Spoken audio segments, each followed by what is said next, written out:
Okay, so this is distance group 3. We're going to cover the work that we've been doing related to the 2019 crash report sampling data. Our group consists of Moses Martinez, Paul Dreyer, Iceland Passerb, and Cassie, and myself, Cassie Adams.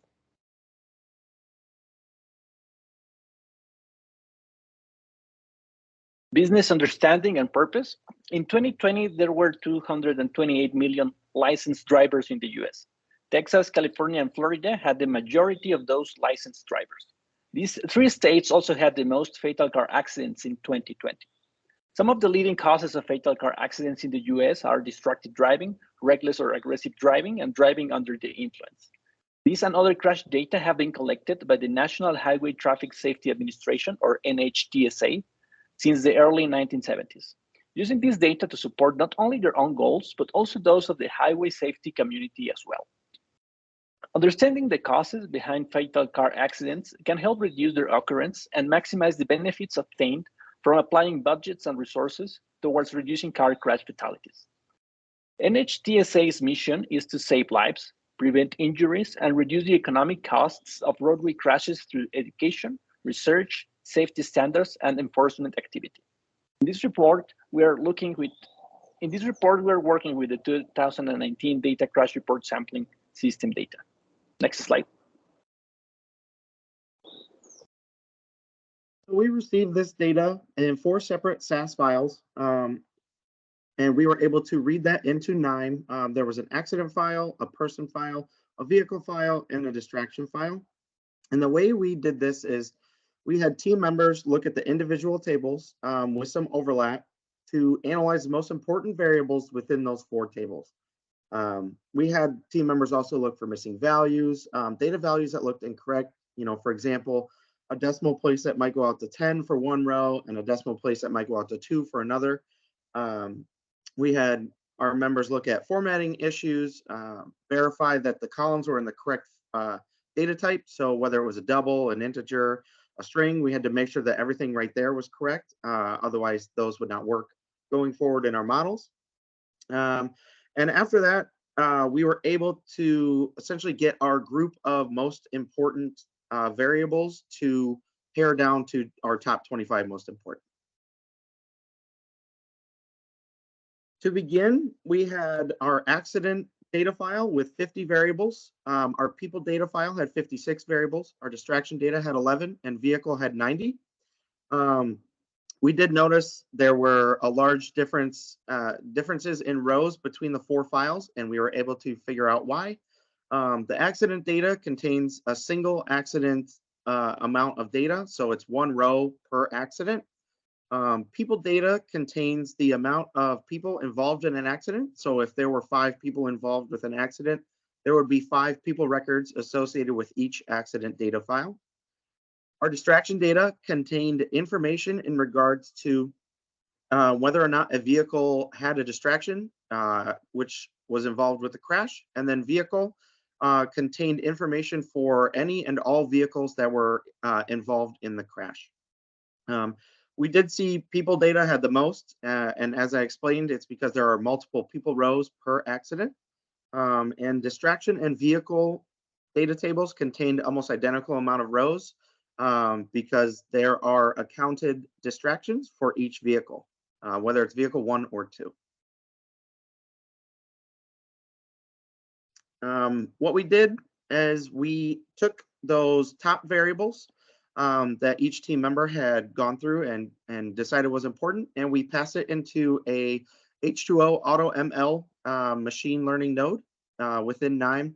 And what this node does is it gives you options between all of these statistical models in order to find out whether or not a variable is important. And what we did decide is that the random forest produced the most reliable results in determining which variables were the most important. And that's how we were able to arrive to our top 25 most important variables for our further analysis. Next, we moved on to data preparation. This included removing some of the columns, which first we removed the duplicate columns, which included any column that had parentheses right appended to the end of the variable name. And this was determined because they were duplicates from a previous table that we had joined into the data set. We also removed our imputed columns just because these had been imputed previously before we had gotten the data itself. So we wanted to make sure we had data accuracy and validity. So we wanted to remove those columns and do our own imputation as needed.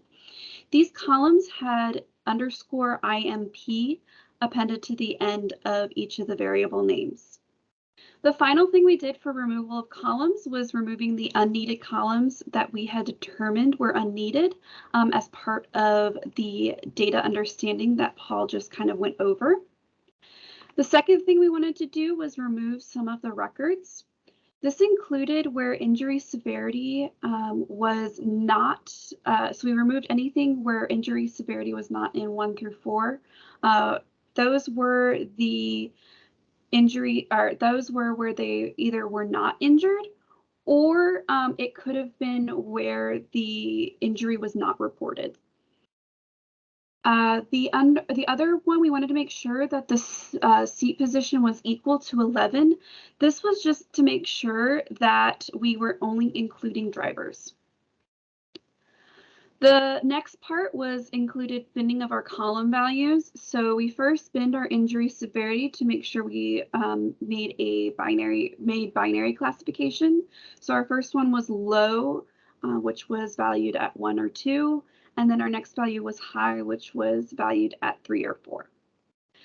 The next 3 columns that we binned, we tried both binning and non-binning, which Cassie will go over a little bit more in our model building phase. For weekday, it was WEnd, which included values 1 or 7, and then weekday, which include values 2 through 6. For hour, we included for early 0 through 6, morning 6 through 12, afternoon 12 through 18, and night 18 through 24. For month, we included Q1 1 through 3, Q2 4 through 6, Q3 7 through 9, and finally Q4 valued at 10 through 12. The final part was imputation. Since we did remove those imputed columns that were previously calculated before we got the data, we wanted to make sure that we were able to impute those values in those columns. So first we had to convert those unknown column values to missing because they did have actual values such as 8 and 9 or 99. And then we also after converting those to missing values, we did use missing value treatment. And this included imputation using median, and we did use median for all of our column values. If we'll move on to the next slide, I'll hand it over to Cassie for model building. Okay, so as I'm sure most of the class did, we did use Knime for all of the data prep and things that we've talked about previously and for our models. Before we could even look at running the data through the models that we selected, we first decided on k-fold cross-validation with a k value of 10. And this split our data set into the data that would be used to train the model from the data that would be used to test the predictions. We then also looked at balancing the data. There were quite a few more fairly imbalanced data, a lot more low severity injuries compared to high severity. So we use the equal size sampling node in Knime to essentially, what it does is it randomly removes rows from the majority class, in this case, low injury severity, randomly removes those rows so that you end up with fairly balanced, fairly equal number of high severity versus low severity rows that are being ran through the models. All right, so the 4 different model types that we chose, we started with a decision tree. This one is one of the easier ones to kind of understand, and then it gives a graphical representation that we can then look at where it just basically splits the data, kind of determines where the best splits are to really separate, to be able to predict. And again, it's very graphical, it's easy to understand. But from there, we moved on to a random forest because oftentimes the random forest produces higher accuracies by essentially splitting into more trees and then aggregating the results into small forests of trees. We also decided to use the naive Bayes model, which just uses, probability. All of these things that we're, looking at here graphically, they sound very simple, but with the amount of data that we had running through all these computations, of course, Knime is running through all of these through algorithms and producing fairly quick results. But with naive Bayes, it basically just makes a naive assumption that all of the variables are independent as far as how they affect the probability of the outcomes. And then for our final model, we used logistic regression, which we're all familiar with. So as we went through this process, it was fairly iterative in nature. We had the variables that Aislinn described earlier, where we used this, and Paul described this node a little bit. We used the AutoML H2O extension prior to really running through the actual models themselves. So we had narrowed down the variables to almost 40 variables amongst ourselves just from reviewing the tables themselves. And then we ran those through this extension. First, we used the, over here on the right here, the bind, so where we had bind month, day of week, and hour, as Aislinn had described earlier. And it resulted in this top 25. We used the importance, the global feature importance to rank them, and then use the top 25 when we ran through the models. We, as I'll show you in a minute, we of course were looking at the accuracy and some of the other metrics along the way. But we also, after we had run through with these variables, we then went back through and unbind our month, day, week, and hour just to see if we had done a very good job of kind of predetermining those classes ourselves, or if the models would actually do a better job deciding on those splits. And as you can see from these lists, just changing month, day of week, and hour, when we had binned them, day of week and month didn't even make it into our top 25, whereas they did at least make it into our top 25 when we removed the bins. So as we went through all these models, you can see here we ran it through where they were binned and where they were where the month, day of week, and hour were not binned. We actually ended up with fairly similar accuracy and some of the other metrics. We were looking, of course, along the way at accuracy, sensitivity, specificity, and the ROC value. They're very, very similar, not huge swings. But overall, not bending them gave us better results. And out of the 4 models that we used, the naive Bayes gave us the best accuracy.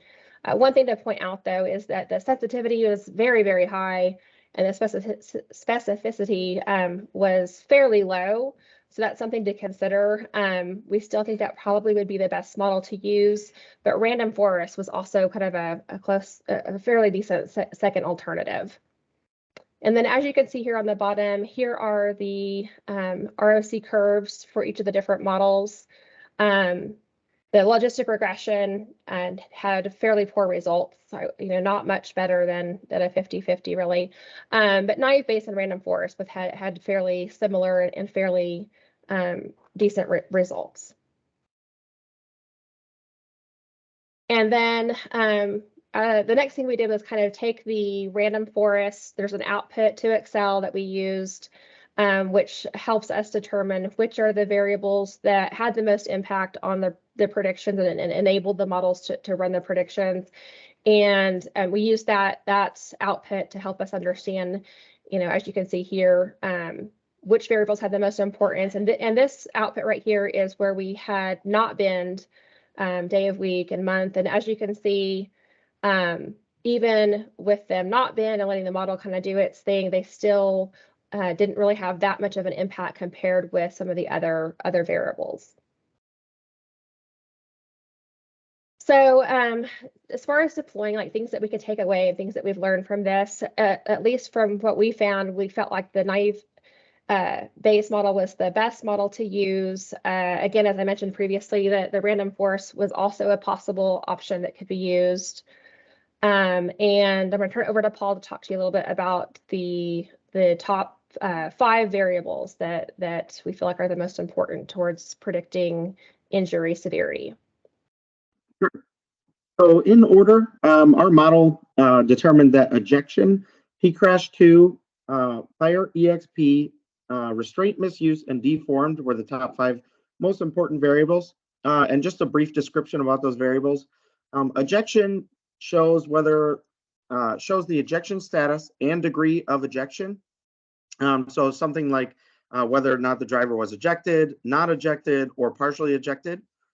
P-crash 2 is the data element that identifies what critical event happened prior to the crash. So things like a flat tire, a blown tire, stalled engine, road conditions, things like that. That variable captured that. Fire EXP identified whether or not a fire occurred in any way for a vehicle. So if you get in an accident and there's a fire in your engine, that's how this variable captured it. Restraint misuse is exactly what it sounds like. It identifies whether there was any misuse of the restraint system within a vehicle. So just think of your seatbelt. It did not include motorcycles in this, just as a side note. And deformed identified the amount of damage sustained by a vehicle. So whether it was minor damage, functional damage, disabling damage, that's the type of information that was captured by this variable. Cassie, you want to finish? Yeah, so some of our final thoughts are just that one way that we might be able to improve the accuracy through these models would be if we had used multiple years of data. For example, in this case, we just used 2019. It may help to have a couple of years of data. That's one thing that might help improve the accuracy of the predictions. And then other than that, we just thought, it'd be important to consider how often this information should be relooked at and relook at the models and relook at the variables of importance. The data comes out on an annual basis, so we would recommend that it be looked at annually. In addition to the data coming out annually, there's ongoing changes to car models and designs and to regulations and things like that. So we believe that models like this and looking at the variables that impact severity for accidents, these are all useful things that could be used by car manufacturers in the design of the automobiles and in regulators in determining which regulations might need to be updated or changed to reduce the severity of injuries and accidents. All right, and with that, that's all we have on this, so thank you very much.